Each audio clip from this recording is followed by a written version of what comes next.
Welcome back to my library. Today we're going to read chapter 19 of Matilda. Matilda found the house empty as usual. Her father was not yet back from work, her mother was not yet back from bingo, and her brother might be anywhere. She went straight into the living room and opened the drawer of the sideboard where she knew her father kept a box of cigars. She took one out and carried it up to her bedroom and shut herself in. Now for the practice, she told herself, it's going to be tough, but I am determined to do it. Her plan for helping Miss Honey was beginning to form beautifully in her mind. She had it now in almost every detail, but in the end, it all depended upon her being able to do one very special thing with her eye power. She knew she wouldn't manage it right away, but she felt fairly confident that with a great deal of practice and effort, she would succeed in the end. The cigar was essential. It was perhaps a bit thicker than she would have liked, but the weight was about right. It would be fine for practicing with. There was a small dressing table in Matilda's bedroom with her hairbrush and comb on it and 2 library books. She cleared these things to one side and laid the cigar down in the middle of the dressing table. Then she walked away and sat on the end of her bed. She was now about 10 feet from the cigar. She settled herself and began to concentrate. And very quickly this time, she felt the electricity beginning to flow inside her head, gathering itself behind the eyes, and the eyes became hot, and the millions of tiny invisible hands began pushing out like sparks toward the cigar.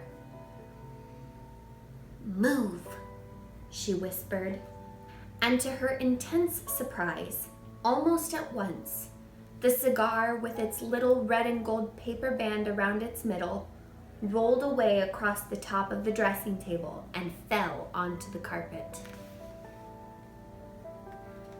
Matilda had enjoyed that. It was lovely doing that. It had felt as though sparks were going round and round inside her head and flashing out of her eyes.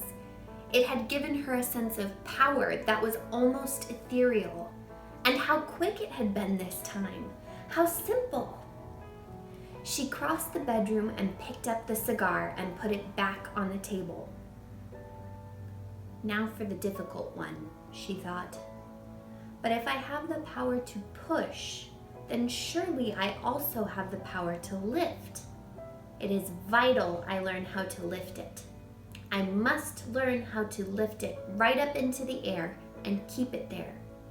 It is not a very heavy thing, a cigar. She sat on the end of the bed and started again. It was easy now to summon up the power behind her eyes. It was like pushing a trigger in the brain. "Lift," she whispered. "Lift, lift." At first the cigar started to roll away, but then, with Matilda concentrating fiercely, one end of it slowly lifted up about an inch off the tabletop. With a colossal effort, she managed to hold it there for about 10 seconds. Then it fell back again. "Phew," she gasped. "I'm getting it. I'm starting to do it."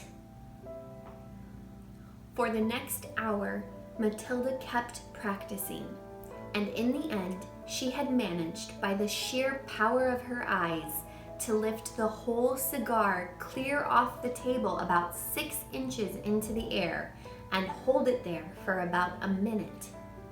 Then suddenly, she was so exhausted she fell back on the bed and went to sleep. That was how her mother found her later in the evening. "What's the matter with you?" the mother said, waking her up. "Are you ill?" "Oh gosh," Matilda said, sitting up and looking round. "No, I'm all right. I was a bit tired, that's all." From then on, every day after school, Matilda shut herself in her room and practiced with the cigar. And soon it all began to come together in the most wonderful way. 6 days later, by the following Wednesday evening, she was able not only to lift the cigar up into the air, but also to move it around exactly as she wished. It was beautiful. "I can do it!" she cried. "I can really do it! I can pick the cigar up just with my eye power and push it and pull it in the air any way I want." All she had to do now was to put her great plan into action. And that's the end of chapter 19. Matilda had to work really hard and practice for a long time in order for her trick to work. What's something you've had to work really hard on? Let me know in the comments below, and make sure you like and subscribe so you're here for chapter 20. See you soon!